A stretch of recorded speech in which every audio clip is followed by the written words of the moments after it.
Presidente Milei, muchas gracias por este tiempo con Forza Argentina. La verdad que es un placer volver a encontrarnos en una nota. Presidente, quería preguntarle primero algo personal vinculado a la experiencia de ser presidente. Es una pregunta a Javier Milei. Imaginarse ser presidente es algo para una persona común, fuera de cualquier tipo de razonabilidad, porque es una vida increíble, una vida complicada, llena de estrés, y usted encima es un outsider. Quería preguntarle en este primer año, ¿qué fue lo más difícil de ser presidente para Javier Milei y qué fue lo que más satisfacción le dio? A nivel personal, a Javier Milei se lo pregunto, no al presidente. A ver, ahí hay varias cuestiones. Yo claramente soy un outsider. Nunca estuvo en mis planes ser presidente hasta que me involucré en la campaña. De hecho, en diciembre del 2018, cuando fuimos a festejar en New York City todos los liberales, vino nuestro prócer de la libertad, Alberto Venegas Linchijo, y me dijo, porque se estaba lanzando José Luis Espert, y en ese momento Alberto me dijo, pero usted no se va a meter, ¿no? Porque lo necesitamos en la batalla cultural. Yo le dije, no, ni de casualidad. Bueno, en el medio pasaron cosas.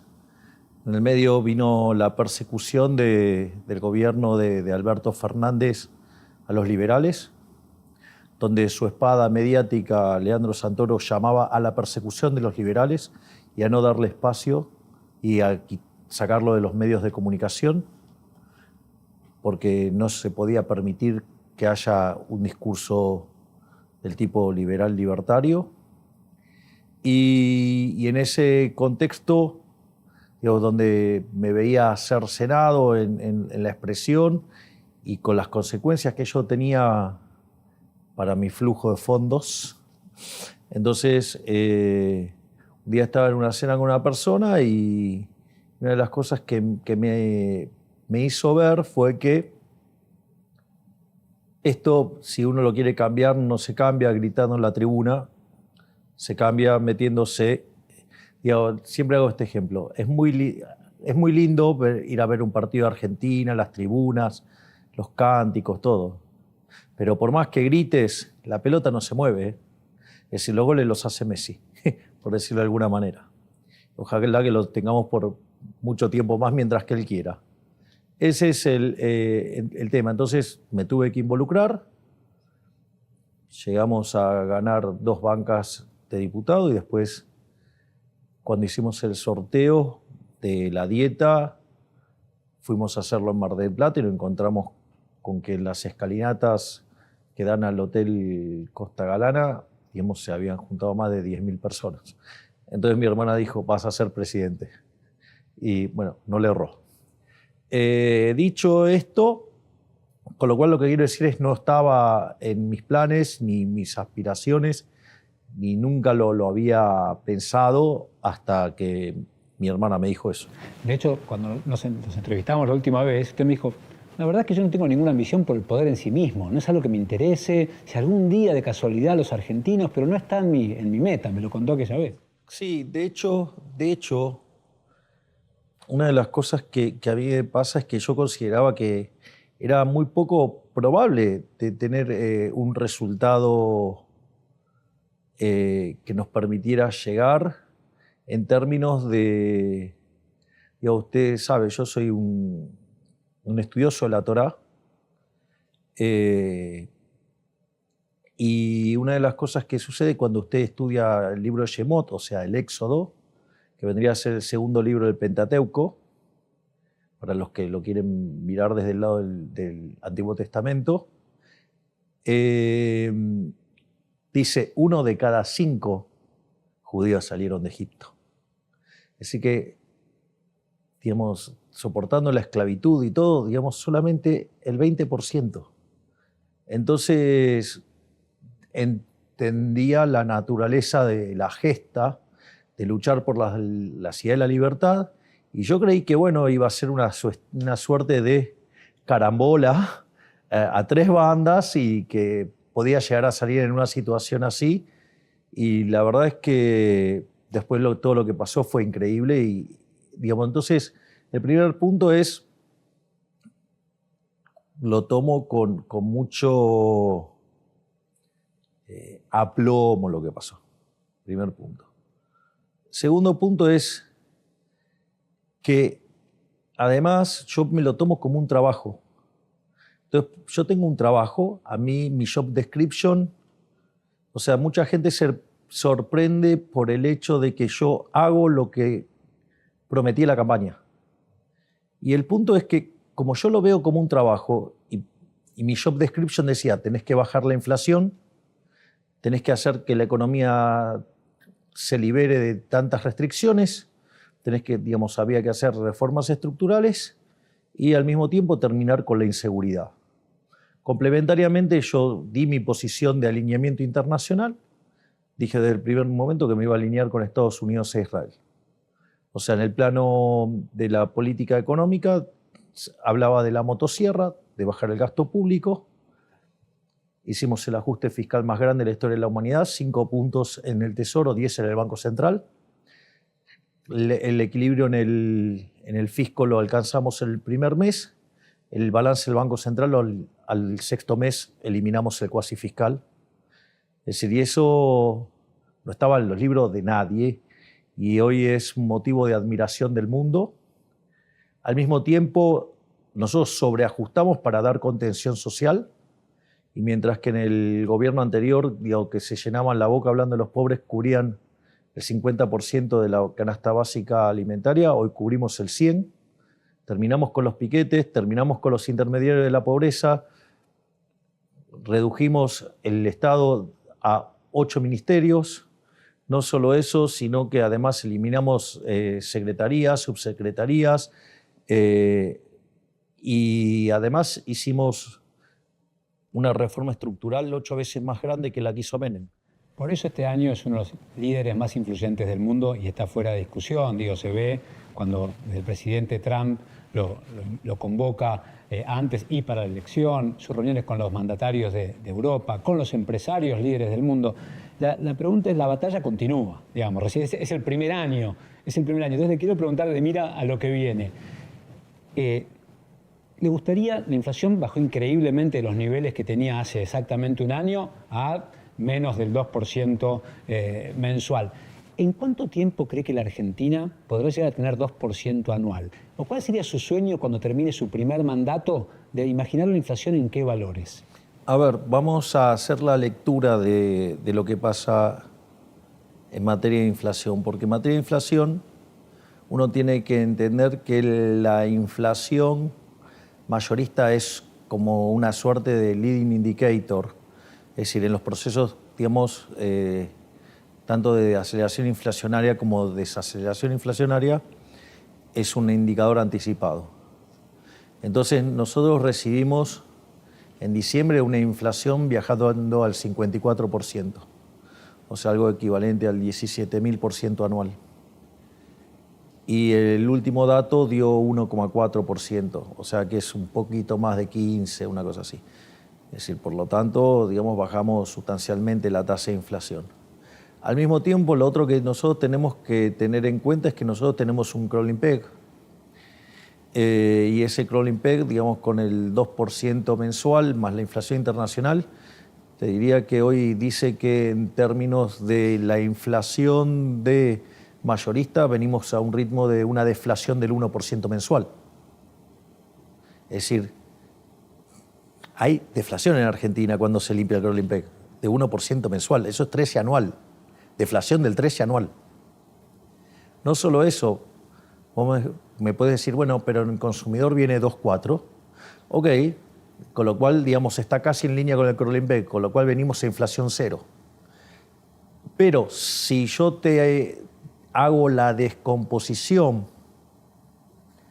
en el IPC entre bienes y servicios, donde el servicio está impactado muy fuertemente por lo que es los ajustes tarifarios, vos tenés que la inflación de bienes viene al 1,6 y la inflación de servicios viene al 4,4. Es decir, entonces parte del problema estamos arreglando el desastre que dejó el kirchnerismo de haber utilizado las tarifas en sentido político para tratar de pisar la inflación. Entonces, en ese contexto, si yo miro cómo viene bienes también vendría con una inflación en torno al 1%. Ahí sería 0,9%. Con lo cual también venimos en deflación ahí. Si vos lo pones en términos de lo que es alimentos y bebidas, estás en 0,9%. O sea, con lo cual estás ahí con una deflación mucho más profunda. Un ejemplo coloquial, perdón, presidente, muy poco técnico, pero que la gente por ahí lo entiende, que es como en las dietas. Los primeros kilos no son fáciles, pero se bajan. Acá se ha bajado el 85% del impuesto más regresivo, como es el inflacionario. Te diría que más del 90%. O más del 90%, pero los últimos kilos son los más difíciles siempre. Sí, pero el problema, lo que vos decís es cierto. O sea, primero hay que aceptar, que la baja, está fuera de manual. Fuera de manual. De hecho, cuando vos mirás, o sea, hoy la evolución ya es más importante todavía que lo que fue la propia convertibilidad, que fue el programa económico más exitoso de la historia argentina. Hoy este programa es mejor y mucho más consistente porque está construido desde el equilibrio fiscal. Pero además nosotros esto lo logramos sin que hubiera una hiperinflación previa, lo logramos sin que hubiera, una expropiación tipo Plan Bonex. No hicimos controles de precios. Además, estamos recomponiendo tarifas en el medio, porque la mayoría de los planes de estabilización recomponían primero para después mostrar que las cosas eran mejor. Y tampoco fijamos el tipo de cambio. Y la idea esta del crawling pega, el programa genera una inflación inducida de 2,5% mensual. Entonces, lo que de hecho nosotros decimos es que la medida que repitamos otro mes con inflación en torno al 2,5% mensual, eso habilita que pasemos a bajar el crawl al 1%. Entonces, ahí vamos a tener una inflación objetivo de 1,5%. Y si eso persiste, estamos en condiciones de ir a una parte, vinculada ya a la flotación hacia limpia. Y al mismo tiempo, si resolvemos el problema de stock desde el Banco Central y la base monetaria en el formato tradicional coincide con la base monetaria amplia, estamos en condiciones de abrir el cepo. Es decir, entonces son varias... Esa es la secuencia, digamos. Sí, se tienen que cumplir esas 3 metas para que nosotros podamos abrir el cepo sabiendo que no va a generar inestabilidad en la demanda de dinero. Ese es el eje central. Y, presidente, ¿cómo juega? Le pregunto, ¿cómo juega en este... Lo que te digo es, ya tenemos menos inflación que el mundo, porque sacás el crawl y nosotros estaríamos en deflación. ¿Cómo juega en ese contexto, en esta secuencia, un hecho que se conversa mucho hoy en la clase media de que ir de vacaciones a Brasil por ahí más barato que ir de vacaciones a la costa argentina, digamos? Esa anomalía, ¿cuándo se corrige? ¿Cómo piensan? ¿Cuál es el plan? ¿O cómo entra ese factor en la secuencia que me está contando? A mí no me parece una anomalía. Ajá. La anomalía fue en los últimos 20 años de la Argentina. Porque eso, en el fondo, hay como subyacente una discusión si el tipo de cambio está atrasado o no. Uh-huh.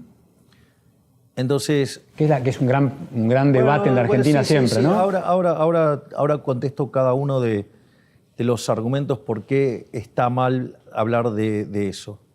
El primer punto es, yo te digo algo, en el año 2002 no se iba nadie de vacaciones, teníamos un superávit de cuenta corriente que tuvo un pico de 16 puntos del PBI, después fue 8, y te entraban dólares hasta por las orejas. La pregunta es, ¿estábamos bien? Porque fue el peor momento de la historia argentina probablemente, o uno de los peores momentos. Es decir, cuando vos haces las cosas mal, tu moneda se deprecia y la contracara es que vos destruís los salarios reales y los salarios en donde. Entonces la pregunta es, ¿vos querés que los argentinos sigan viviendo con salarios miserables de $300 como cuando nosotros asumimos, o preferís como hoy que tengan salarios de $1.100? Yo prefiero que tengan salario de $1.100 y no de 300. Primer punto. Segundo punto. Entonces, sobre la discusión concreta de si hay atraso cambiario. Primer punto. una forma que te refleja que vos tenés atraso cambiario es que tenés el tipo de cambio fijo y perdés reservas. Argentina en el último año compró cerca de 25.000 millones de dólares, con lo cual no vendría a ser el caso. Por otra parte, otro indicador de que vos tenés atraso cambiario es que lo cubrís con endeudamiento. Argentina en el último año canceló deuda por 35.000 millones de dólares. Habría que buscar en los libros de texto cuando Argentina bajó tanta deuda en su historia. Y otra forma también de mirar si hay atraso cambiario o no es que vos estés sosteniendo el dólar subiendo la tasa de interés. Nosotros recibimos la economía argentina con una tasa de interés del 235% y hoy es del 35%. Por lo tanto, ninguno de los mecanismos con los cuales vos generás apreciación cambiaria están. Ahora te voy a dar un ejemplo conceptualmente más violento. Una de las cosas que vos podés hacer es decir, bueno, mira, mi tipo de cambio real viene dado por la relación del precio de los transables respecto a los no transables. O sea, es un modelo de dos sectores, transables y no transables, y cuando la relación del precio de los transables cae respecto de los no transables, digamos, o sea, se te aprecia la moneda. Ok, ese vendría a ser el caso. Ahora, suponete que vos partís de una situación de equilibrio. Por algún motivo te meten un exocet en el sector no transable y se reduce a la mitad tu capacidad productiva en el sector no transable. Dado la demanda, el precio de los no transables tiene que volar. Entonces, el sistema está mostrando que se te estaría apreciando el tipo de cambio. Ahora, si vos a partir de eso querés inducir una devaluación, en lugar de arreglar el problema, lo empeorás. ¿Por qué? Porque en realidad esos precios que están altos en el sector no transable es porque tuviste un impacto negativo en la oferta. Entonces, están mandando una señal al sistema para que vos inviertas ahí. Entonces, si vos, en lugar de dejar que los precios fluyan y vayan hacia ahí y le haces caso a los brutos estos fanáticos de la devaluación, terminás agravando el problema. Es más, yo te diría que si te pasa algo así, además tenés una cuestión importante, porque entonces quiere decir que tenés que asignar recursos en el sector no transable, y una de las características del sector no transable es que es más intensivo en trabajo, con lo cual lo que genera además es que vos tengas salarios de mayor calidad. Entonces, ¿alguien se puso a pensar que todos los que piden devaluación lo que están pidiendo es que los salarios de los argentinos bajen? ¿Vos sabías que, por ejemplo, si tomás el tipo de cambio, el PBI per cápita, esto lo hizo Ramiro Castiñeira, en dólares medido al tipo de cambio paralelo, si querés al contado con liqui, el que vos quieras, de los paralelos, ¿sabés cuánto subió el PBI per cápita medido en dólares? 120%. Y sin embargo no hay ningún elemento de los que prueban, digamos, que hay apreciación cambiaria, no está ninguno. Entonces, ¿qué es lo que hacen después los econochantas? Porque esto es bien de econochanta, o sea, es verdaderamente de un nivel de mediocridad exasperante, diría. Te hacen el cálculo del tipo de cambio real arrancando con el 2002. Entonces, digamos, entonces la pregunta, ¿por qué vos arrancás desde el 2002? ¿Por qué no arrancás desde que arrancó la convertibilidad? Porque si arrancás con la convertibilidad te da 700. ¿Me comprendés lo que te digo? Sí, perfectamente. Y además, otra cosa que hay que comprender es que vos, cuando vos tenés un gobierno expropiador, espanta capitales y por ende el tipo de cambio real es más alto, o sea, la moneda está más depreciada, y cuando vos generás confianza, digamos, la moneda se te aprecia. Eso pasa siempre. Entonces, vos tendrías que ver que este es un momento de que se vulnera la propiedad privada o es un momento en el que se la respeta. Entonces, digamos, claramente vos vas a ir a una situación de una moneda más fuerte. Y no solo eso, una forma de ganar competitividad en un modelo de transables y no transables, ¿sabes cómo es? achicando el gasto público. Nosotros bajamos el gasto público 30% en términos reales. Entonces, la verdad es que es un conjunto de brutos que no están dispuestos a pensar en algo distinto más allá de un gráfico que además, primero, es muy tendencioso donde vos cortás la serie. Además, ignora esto de que tenés periodos fuertes de apreciación y fuerte de apreciación, digamos, como consecuencia de si ganás o no ganás credibilidad. Y después otra cosa bastante compleja, porque digo, cuando vos decís el tipo de cambio está atrasado o lo que fuera, quiere decir que vos conocés el tipo de cambio de equilibrio. No, claro, ese tipo de cambio es el gran dilema de la Argentina, bien, ¿no? Bien, entonces ahí entras en lo que Hayek llamaba la fatal arrogancia, porque vos para poder sacar ese número deberías saber las preferencias de todos los agentes de la economía argentina, por lo menos presente y futura, la tasa de evolución de la población. Y usted es el primer presidente economista de la historia. Sí, ya lo sé. Entonces, esto lo hablan ¿cómo es el vínculo con el ministro de Hacienda en conversaciones? El ministro de Economía. Es fabuloso, o sea, tenemos una relación simbiótica. En estas conversaciones...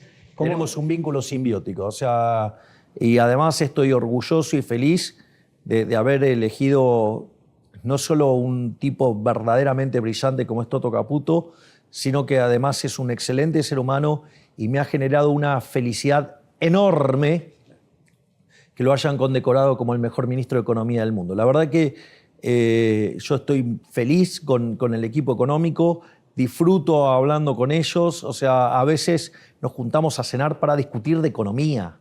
Entonces, yo sinceramente, y la verdad es que si vos te fijás, todos los que nos criticaron, todos cerraron. Digamos, estos mandriles econochantas o econochantas mandriles o econochantas de Mandrilandia, había un imbécil que decía que si hacíamos todo bien teníamos 300% de inflación. ¿Qué querés que te diga? Bueno, es la vida. Presidente, teniendo en cuenta su vínculo con Trump, que abre tal vez una nueva etapa del vínculo entre Estados Unidos y Argentina, ¿imagina dentro de este primer mandato un eventual tratado de libre comercio con Estados Unidos? Ese es el objetivo. Y el impacto que esto podría tener en el Mercosur. O sea, ¿estaría dispuesto a salir del Mercosur o evaluar la conveniencia del Mercosur si se pone como obstáculo, digamos, un tratado de libre comercio con Estados Unidos? A ver, vamos por partes. En este momento yo soy el presidente del Mercosur. O sea, estoy ocupando la presidencia in tempore del Mercosur. Yo planteé 3 puntos en la agenda. Por un lado, planteé toda una agenda de seguridad, digamos, todo contra lo que tiene que ver el narcoterrorismo. Y ese es un trabajo que, digamos, es de suma importancia. Y vamos a hacer controles comunes y eso es una agenda muy importante. Pero al mismo tiempo planteé una agenda puertas adentro y una agenda puertas afuera. La agenda puertas adentro es, bueno, empecemos a bajar el arancel externo, eliminemos las barreras arancelarias, o sea, empecemos a hacer más eficiente el Mercosur de alguna manera. Tratar de que el Mercosur pase de ser una simple unión aduanera defectuosa. Y al mismo tiempo, otra cosa que propuse es que cada uno de los países tengan libertad de poder negociar solos tratados de libre comercio. ¿Por qué? Porque si no, digamos, el Mercosur se convierte en una carga. Entonces, o sea, nosotros lo que necesitamos es comercializar, no, digamos, cerrarnos. Entonces, y la verdad que los efectos prácticos no ha funcionado como una herramienta para promover el comercio. Entonces, yo no digo de salir del Mercosur, yo lo que digo es cambiemos las condiciones en las cuales nos relacionamos porque nos estamos perjudicando todos. Ese es el punto. Dentro de esa agenda, nosotros obviamente vamos a avanzar en un tratado de libre comercio. No tenga dudas. O sea, yo voy a hacer lo que sea necesario para que los argentinos vivan mucho mejor. Presidente, uno de los objetivos que planteó en los últimos discursos es la necesidad urgente de una reforma laboral, pero sobre todo una reforma impositiva para poder generar nuevas condiciones. ¿Es uno de los desafíos para el 2025? Sí, obviamente. Nosotros hemos presentado una reforma laboral que salió con la ley bases y que verdaderamente ha trabajado muy bien. Obviamente que los pasos ulteriores tienen que implicar mayor flexibilización en el mercado laboral para que, digamos, también se pueda hacer la reforma previsional sin que esto tenga impacto negativo sobre las jubilaciones. Entonces, si nosotros avanzamos porque una reforma laboral que permita ampliar el mercado laboral de 6 millones, de 6 millones y medio de personas a 14 millones y medio de personas, los números previsionales cambian de manera dramática en favor de que los jubilados tengan mejores jubilaciones. Que dicho sea de paso, hoy las jubilaciones son más altas que las que nosotros recibimos en noviembre del 23, y no solo eso, sino que en dólares se más que duplicaron. Con lo cual, no es que, no hicimos cosas. Porque esto es muy importante, porque nosotros venimos bajando la pobreza de manera sustancial. Lo que pasa es que la pobreza se mide, en Argentina lo hacen de manera semestral. Y entonces, ¿qué es lo que pasa? Cuando usted tiene un indicador creciendo y pone el promedio, evidentemente el dato punta está por encima del promedio. Con lo que venía haciendo Argentina estaba muchísimo más alto. Entonces, eso es una forma de ocultar la bomba que nos dejaron. Después hay otra forma que nos dejaron una bomba y que no estaba sincerada. ¿Por qué? Porque en Argentina la pobreza se mide por canastas. O sea, los ingresos que vos necesitas para comprar la canasta básica alimentaria, y eso determina la línea de indigencia, y la básica total, que es una combinación lineal de la anterior, que se llaman coeficientes de Engels, y vos sacás la línea de la pobreza. Entonces vos con eso sacás qué ingresos deberías tener para no ser indigente o no ser pobre. ¿Con qué niveles de pobreza le gustaría terminar su primer mandato? No. Yo no caigo en esas estimaciones. Yo, me encargo, me ocupo de hacer bien en mi trabajo. Después, hay un montón de cuestiones que tienen que ver con las decisiones de los seres humanos que me exceden a mí, sobre todo siendo liberal. Entonces, ¿qué es lo que pasa? Nosotros teníamos controles de precios. Al tener controles de precios, los controles no los hacen sobre cualquier bien, los hacen sobre los que están adentro de la canasta. Entonces, de esa manera, los controles ocultaban, la verdadera pobreza, porque el problema es que cuando vos ibas al supermercado, las góndolas estaban vacías. Entonces, la pregunta es, yo te dejo de los controles de precios y los indicadores de pobreza, te vas a sentir más cómodo. O te sincero los precios. Bueno, el problema es que si no te sincero los precios, en la góndola no hay productos y vos te vas a morir de hambre. Entonces, ¿qué preferís? ¿Morirte de hambre o que sinceremos los precios? Cuando sinceramos los precios, sabemos cuántos son la verdadera cantidad de pobres, y en función de eso, se sinceró la variable. Entonces, cuando vos tomás el dato para diciembre, enero, están las estimaciones de González Rosada, de la DITELA, que muestra que era 57% la pobreza verdadera que nos dejó el kirchnerismo. Hoy ese número está en 46, es decir, la bajamos en 11 puntos porcentuales. ¿Y cómo se ve esto? Y porque hace más de 6 meses que los salarios le vienen ganando sistemáticamente, no solo a la inflación minorista, sino que le viene pasando por arriba a lo que es alimentos y bebidas. Entonces, evidentemente, la pobreza va a seguir cayendo, pero entonces, nosotros erradicamos el peor impuesto que hay para los vulnerables, que es la inflación, y lo estamos exterminando. Y la otra forma de seguir bajando la pobreza es generando crecimiento económico. Y la verdad es que si uno mira los datos, Argentina tocó piso en marzo, abril. A partir de ahí, la tasa de crecimiento implícita a hoy sería 10%. Si tomo la última estimación de las cuentas nacionales, el tercer trimestre, la economía creció 3,9, es como algo más de 16% anualizado. Después decían, no, bueno, pero la inflación cayó con el derrumbe del consumo, y sucede que el consumo creció a un ritmo del 20% anual, y bueno, la inversión, directamente voló. Entonces, la realidad es que Argentina es un caso, de hecho, días atrás vino a verme el Premio Nobel de Economía Thomas Sargent, porque justamente lo interesante del caso argentino es que bajamos la inflación abruptamente y el nivel de actividad estamos en realidad estamos un poco arriba de que cuando llegamos. ¿En qué invertiría hoy si fuera empresario Javier Milei? No, En Argentina. Hoy trabajo de presidente. Pero Argentina es un buen deal porque tiene potencial de crecimiento, porque básicamente está la recuperación cíclica de la mano de salarios y jubilaciones, porque está la recomposición de stocks, entonces eso me da una recuperación cíclica.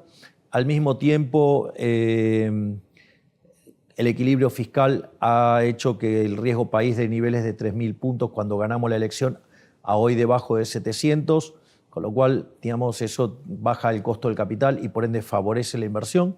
Estamos eliminando la inflación, con lo cual la distorsión de precios relativos se está eliminando y por ende, digamos, eso favorece la acumulación de capital.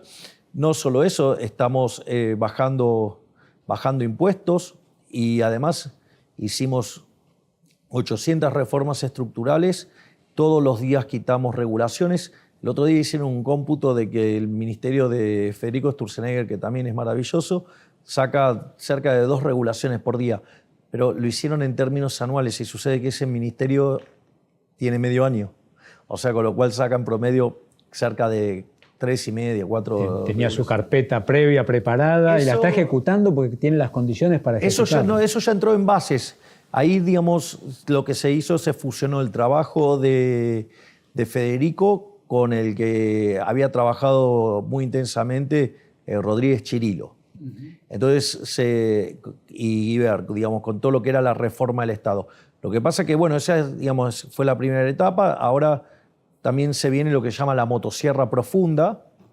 Es decir, porque nosotros hicimos un primer gran recorte y ahora vamos a las cosas ya más profundas, que dentro de las cosas no hay solo una cuestión de desregular y quitar estas trabas, sino que además implica una nueva reforma del Estado para achicarlo más todavía. ¿Cuáles son los puntos más salientes que podemos ver en 2025 de esta reforma que continúa, digamos, de la profundización de la motosierra? La profundización de la motosierra es que, digamos, vamos a seguir quitando regulaciones, vamos a avanzar cada vez más en libertad económica. Este año nosotros subimos 70 puestos en libertad económica. Es decir, pasamos de estar en el lote de los peores 35 a estar en el pelotón medio. Pero solamente aplicamos un cuarto de las reformas, o sea, todavía nos quedan 3.200 pendientes, o sea que las vamos a ir sacando en la medida que nos permita el Congreso. Vamos a avanzar en una agenda de privatizaciones y además, como vos bien dijiste, digamos, vamos a avanzar en una profundización de la reforma laboral. En la medida que sale la reforma laboral, podemos avanzar en una reforma previsional. No solo eso, sino que además vamos a eliminar cerca del 90% de los impuestos, no de la recaudación, de los impuestos, con lo cual vamos a ir a un sistema que tenga no más de 6 impuestos, como mucho. ¿Pero esto en 2025? Sí, son las cosas que estamos impulsando en 2025. Nosotros somos... Va a ser clave seguramente el resultado de las elecciones también para esto. Quería preguntarle sobre eso. Las elecciones van a ser extremadamente importantes para marcar la velocidad de la reforma. Es decir, nosotros hicimos las reformas de una manera rápida, pero podríamos haberlo hecho muchísimo más rápido y entonces el dolor que tuvo que soportar el pueblo argentino durante el primer trimestre, si no hubiera sido porque la política empastaba todo, hubiera sido mucho más breve ese periodo de sufrimiento. ¿Es lo que más le mortifica siendo presidente, todo lo relacionado a la dinámica de la política, siendo un outsider, siendo economista y por todo su convencimiento previo, digamos, ¿no? ¿Es lo que más le mortifica en el día a día? Bueno, son la máquina de impedir. Defienden ideas que han fracasado sistemáticamente, pero no es que fracasaron en cualquier otro lugar, además fracasaron siempre en Argentina, fracasaron siempre en todos los lugares que se aplicaron, pero en especial en Argentina. Entonces, uno se pregunta, ¿por qué defienden estas cosas? Bueno, una puede ser porque son ignorantes, Ahora digo, pueden ser ignorantes con capacidad de aprendizaje o sin capacidad de aprendizaje. Pareciera que no tienen capacidad de aprendizaje. O la otra puede ser que no quieran hacer el aprendizaje porque tienen intereses. Es decir, hay una frase de Showell que dice, digo, es muy difícil convencer a alguien que está equivocado cuando sus ingresos dependen de ese error. Entonces, digo, me parece que la política encontró un negocio para la propia casta política y entonces esto pone en jaque su modo de vida. La frase de Bustamante, el problema en Argentina son los lícitos, no los ilícitos. Los ilícitos también, pero el problema son los lícitos, ¿no? Esa frase es brillante, no la conocía, pero es brillante. Porque fíjate esto, los kirchneristas eran unos cavernícolas, literalmente eran unos cavernícolas. Entonces querían controlar precios mandando matones a los supermercados. Sí, entraban con las pecheras a apretar gente y a querer controlar por la fuerza. Lo único que generaba era escasez, ¿no? Digamos, o sea, primer punto. Ahora, qué sé yo, vos podés decir eso, pero Juntos por el Cambio, la monumental ignorante de Carrió es la responsable de la ley de góndolas. O sea que es una suerte de control de precios. Es decir, la diferencia es que mientras que el kirchnerismo te mandaba a los matones, digamos, los cobardes tipo Carrió, Prat Gay, te mandan a las fuerzas de seguridad. O sea, por lo menos los peronistas, digamos, o sea, en su brutalidad te mandaban a los matones. Digamos, estos cobardes te mandan la fuerza de seguridad para no tener que hacerlo ellos. Pero los efectos prácticos es lo mismo. Te diría que el modelo Carrió-Prat Gay es mucho peor, porque además lo hace por ley. Y entonces puede utilizar el aparato represivo del Estado para perseguirte. Es grave, ¿eh? Por eso digo, me encantó la frase, los ilícitos son complicados, los lícitos son peor todavía. Y presidente, con miras específicamente a las elecciones, ¿cree que la alianza con el PRO va a seguir siendo clave para poder tener más, o se verá según qué jurisdicción van juntos, cuál separado? Y la segunda pregunta... Yo no hago ese cálculo, me niego rotundamente a eso de que en esta sección sí, en esta... Eso es hacerle trampa al electorado. ¿Juntos en todo o separados? O vamos juntos en todos o vamos separados. Trampas al electorado, no. No. Pero digo, porque eso no es menor. Entonces, los que estamos del lado de las ideas de la libertad, nos ponemos de este lado. Del otro lado no me interesa porque yo no estoy del otro lado. O sea, yo no tengo nada que hablar con los cucas. Me abre una ventana para hacer una pregunta en relación a esto. Hay un tercio que no lo va a querer nunca. Haga lo que haga o diga lo que diga. Un tercio, ahora es arbitrario de mi parte. Hay un tercio que lo va a acompañar siempre, haga lo que haga y diga lo que diga. Y hay un tercio fluctuante en la Argentina que es capaz de votar a Cristina o a Milei, a Kirchner o a Macri. Le quiero preguntar sobre ese tercio, cómo, aparte de pulverizando la inflación, por usar una expresión que dice usted... Pero yo le hago una pregunta. Si nosotros pulverizamos la inflación, que era una promesa de campaña, y la cumplimos, si además el ajuste recayó sobre la casta, porque es mentira que cayó sobre la gente, cayó sobre la casta, porque cuando yo corto la obra pública, le pego a los chorros de los políticos que choreaban con la obra pública. Cuando vamos por una reducción de las transferencias discrecionales a la provincia, es a la casta. Cuando yo, digamos, bajo 10 puntos de déficit cuasi fiscal, se lo saqué a los bancos. Vamos, entonces, el ajuste más fuerte, digamos, cuando bajo los ministerios de 18 a 8, cuando saco secretaría, subsecretaría, ¿a quién le pegó ese ajuste? Bueno, también le pegó a los empleados públicos, pero creo que estamos de acuerdo en echar empleados públicos y que los salarios del sector público caigan. Con lo cual, o sea, en ese sentido, porque no me pueden decir lo de la jubilación, porque las jubilaciones están en términos reales arriba de lo que nosotros recibimos. Y menos me lo puede decir el gobierno anterior, que las hizo caer más de 30%. Entonces, si usted tiene la economía con mucha menos inflación y en un sendero decreciente, usted tiene una economía que tiene que el PBI está creciendo en términos per cápita, que además los salarios reales están subiendo, que hay menos pobres, que hay menos indigentes, que además terminamos con los piquetes, ¿sí? Y que los sectores vulnerables son contenidos hasta que se puedan reinsertar. Y además somos un país modelo a nivel internacional, con el reconocimiento de las grandes potencias.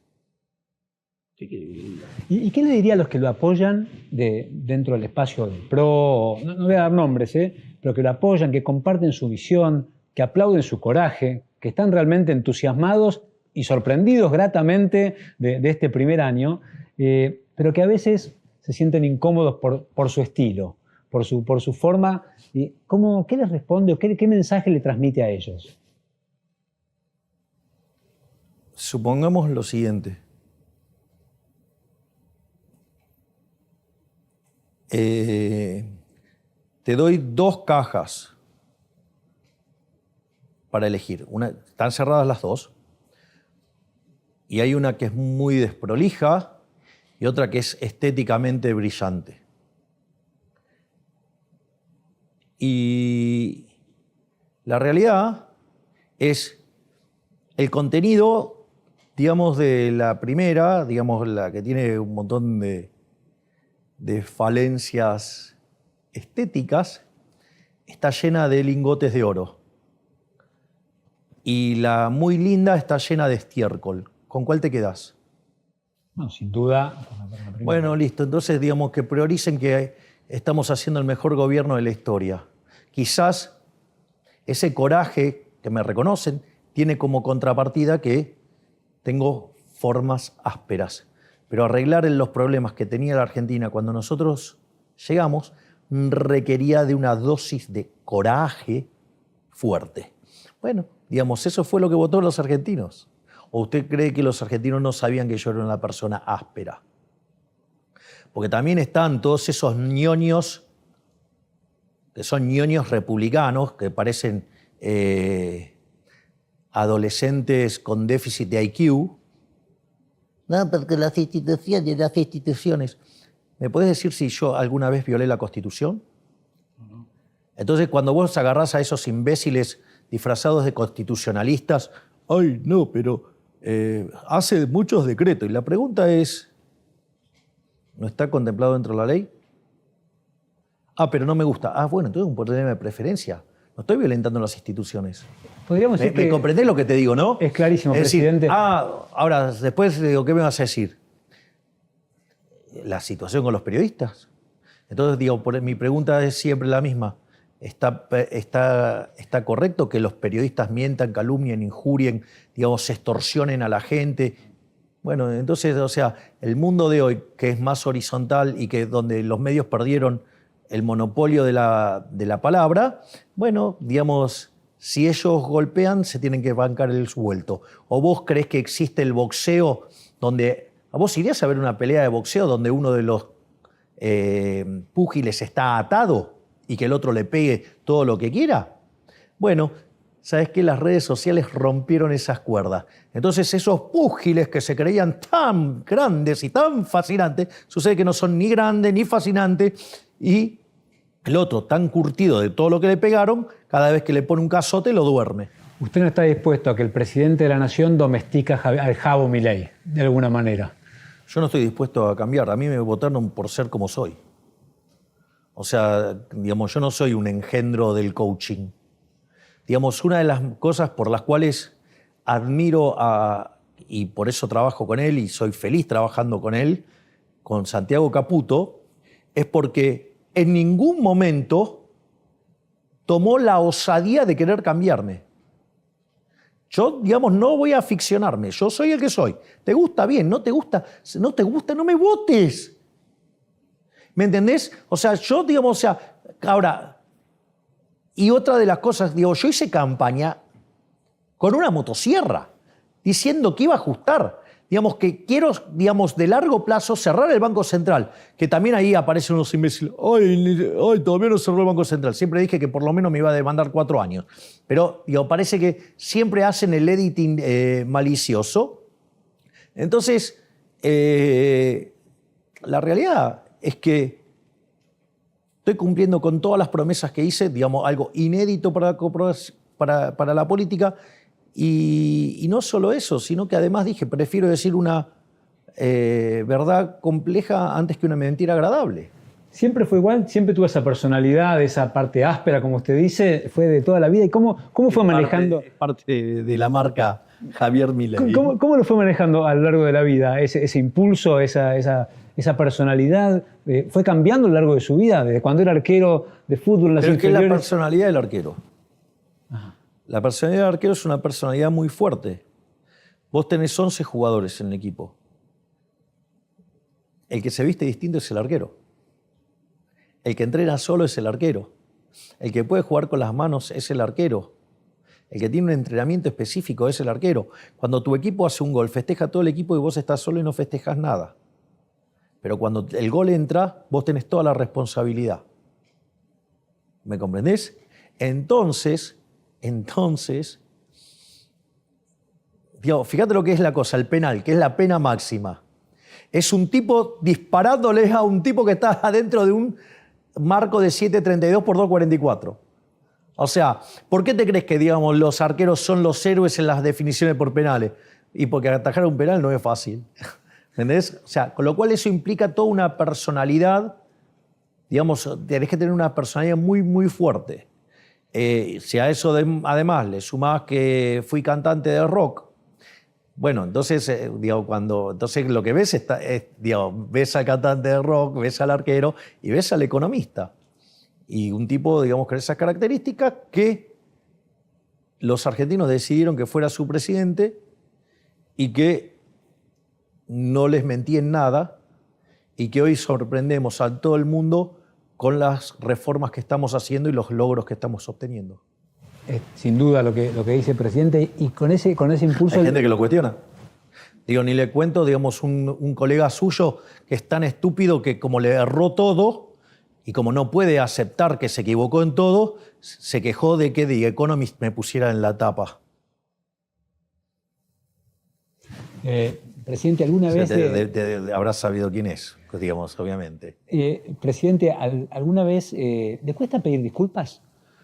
Eso, digamos, fíjate que yo el otro día estuve en la misa del Gordo Dan y hice una autocrítica de que me equivoqué, por ejemplo, cuando lo eché a Ferraro. O sea, yo no tengo ese problema. Digo, yo entiendo que me puedo equivocar. Es decir, lo que pasa es que el problema es que muchos proyectan. Y, presidente, ¿cómo hace? Tengo la última pregunta, esta del plano personal, porque me interesa a usted, se lo vivo con aplomo, y es difícil vivir con aplomo, ser reconocido. De nuevo se lo vuelvo a decir, entre los líderes más influyentes del mundo, sin duda 2024, con el alcance internacional, portada de The Economist y de tantos medios más. Y de Times. Y de tantos medios más. Y el New Yorker. ¿Cuál es su antídoto para evitar la obsecuencia? ¿Y cuál es su antídoto para controlar la vanidad? Porque debe ser realmente difícil teniendo en cuenta ese nivel de reconocimiento. Se lo digo. Vamos por. Vamos más fácil. Le paso, digamos, la fórmula y después le cuento cosas que hago. Primer punto. Todos saben que yo soy un estudioso de la Torá y que soy un ferviente admirador de Moisés. Un ferviente admirador de Moisés. No sé, así como Maradona se motivaba mirando Rocky IV, yo me motivo mirando los 10 mandamientos. O sea, mi admiración por Moisés es una admiración profunda. De hecho, acabo de hacer un mural en Olivos que me lo regaló mi amigo Nick. Yo, con la parte de la película Los 10 Mandamientos, o sea, Moisés interpretado por Charlton Heston, digamos, el momento que se abren las aguas del Mar Rojo. Así que, además tiene toda una serie de lecciones para la libertad que es maravilloso. Se las cuento, porque vale la pena. Estaba el pueblo judío frente al Mar Rojo y venían los egipcios que querían hacer una carnicería, literalmente. Entonces el pueblo le pedía a Moisés que le pidiera a Hashem que abriera las aguas. Y Hashem le decía que vayan y crucen. Entonces era toda una discusión que ninguna de las partes cedía. Entonces Nahshon, el príncipe heredero, empezó a caminar. Y cuando tenía el agua a la altura de los ojos, tenía que decidir si avanzaba o volvía para que lo hicieran percha los egipcios. ¿Qué hizo? Creyó en el Creador, avanzó y se abrieron las aguas. Es decir, con lo cual, digamos, ser libre es una decisión y hay que tomar riesgos, ¿sí? Pero, digamos, si hay algo que lo caracterizaba a Moshe, sobre todas las cosas, era su gran humildad. Es decir, la característica... Entonces, cuando usted ve la historia de Moshe, digamos, o sea, lo primero que hace, porque si este ser, digamos, tan maravilloso, no se subía al pony, ¿vos quién sos? Entonces vendría a ser la referencia exacta. De hecho, es más, hay un tema con respecto a las críticas a Moshe. Si Moshe se levantaba muy temprano, le decían que era porque estaba peleado con Séfora, con la mujer. Si se levantaba tarde, era que estaba haraganeando. Y si se levantaba en punto, era porque no tenía nada que hacer. O sea, siempre lo criticaba. O sea, y tuvo que soportar traiciones como la de Coraj y demás. Dicho esto, eso hace que cuando el ego empieza a mostrar facetas fuera de los datos, me parece que estamos en problemas. Primer punto. ¿Tiene un detector para sentirlo en su caso? ¿Un detector interno? Sí, mi hermana me recontracaga puteada si me engancha mirando afuera del tarro. ¿Va a ser candidata su hermana? No lo creo. El otro día, de hecho, estaba desde Italia dando una nota y me pregunta Luis Majul, me dice, digo, Karina va a ser candidata, y justo la tenía de frente, le digo, ¿vas a ser candidata? Me dice, ¡no! Así que, igual yo no me meto con esas cosas y le voy a explicar por qué. Porque yo recuerdo que en diciembre del 2018, yo que le dije al profesor Alberto Venegas Lynch, hijo, te va a meter, ni en pedo, le dije, más que ni loco. Y sin embargo, mire dónde terminé. O sea, lo que yo entiendo y lo que mi hermana me manifiesta es que lo que está haciendo es construir la herramienta política para que nosotros podamos estar confortables en nuestros armados políticos. Eso es lo que a ella la motiva y la mueve en todo eso. Y ahora le voy a dar una aplicación concreta de cómo manejamos la euforia y todo este tipo de cosas. Yo había recibido unas encuestas que nosotros seguimos con regularidad y que han probado ser efectivamente serias, porque también, digamos, es parte de la casta. O sea, la casta no solo son los políticos corruptos, sino que son también los periodistas ensobrados, los empresarios prebendarios, los sindicatos que hacen cosas a espaldas de sus trabajadores y también los profesionales. Es decir, los econochantas, los encuestadores que venden las encuestas con el número que usted quiere. Déjeme ser corporativo. Cuando dice periodistas ensobrados, tiene que tener una prueba, presidente. Si no, es muy fuerte la acusación. Puede decirle, no estoy de acuerdo para nada con lo que usted dice, pero ensobrado es una impugnación moral. Perdone, me salí como periodista a decirle. Mirá, la realidad... ¿Puede ser? ¿Comprende lo que le digo? Bueno, entonces traten de dejar de mentir, calumniar, injuriar, sí, digamos, a personas y extorsionar personas. No, eso es otra cosa. Si extorsionan es un delito, presidente. El día que dejen de mentir como lo hacen, que dejen de calumniar como lo hacen, de injuriar como lo hacen, entonces, digamos, pueden tener una pretensión moral de ser tratados como seres nobles, mientras que no lo hagan, no pretendan que los traten como reyes y dioses, eso está mal. cuando, digamos, o sea, se dedican a basurear y ensuciar la vida de la gente. No, por supuesto. A mí no me venga porque digo, yo tuve la campaña sucia más grande de la historia de la humanidad. No puede decir de Forbes eso. No lo estoy diciendo de Forbes. Lo que estoy diciendo, digamos, cosas fácticas. Sí. No, yo comprendo, digo, cómo es ese intercambio de crítica, que le moleste la crítica y hasta dónde llega. No. Digamos, o sea, yo estoy en contra de la mentira. El problema es que, digamos, hay muchos periodistas que mienten. O sea, entonces ahí hay dos temas. Mira, esto el otro día lo hablábamos en Olivos con el profesor Juan Carlos de Pablo. Dice, ponete 5 minutos a hablar de un tema que sabes y te grabás. Entonces te pones. Entonces, de un tema que sabes. Cuando lo desgrabás, lo primero que vas a encontrar es que dijiste un montón de estupideces, y es un tema del que sabes. Entonces, imagínate los periodistas que son un océano de 1 milímetro de altura.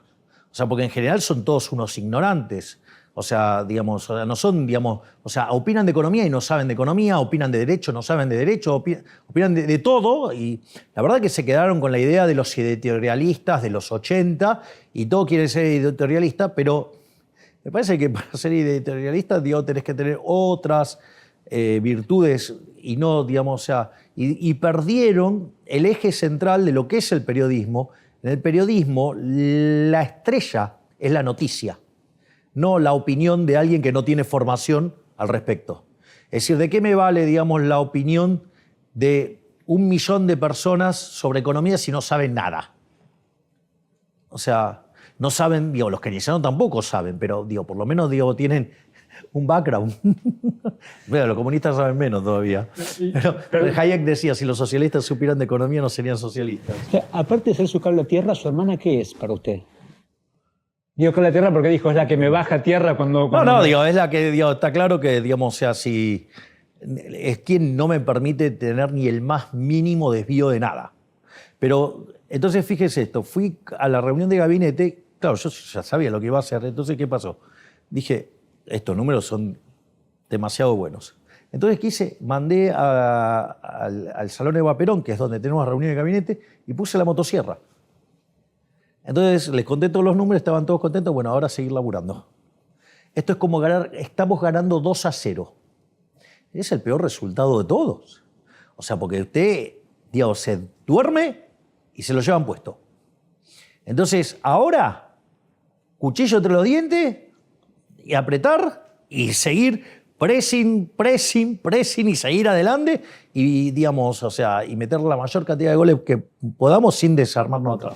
Mensaje para, esta es la última, mensaje para toda la audiencia que lo está viendo, la audiencia de Forbes, que hay jóvenes, hay empresarios de todo tipo. Están empresarios de industria del conocimiento, de software, hay industrialistas, hay jóvenes emprendedores, hay también trabajadores, hay asalariados. ¿Qué mensaje tiene para el 2025, para todos ellos que tienen incentivos e intereses muy disímiles?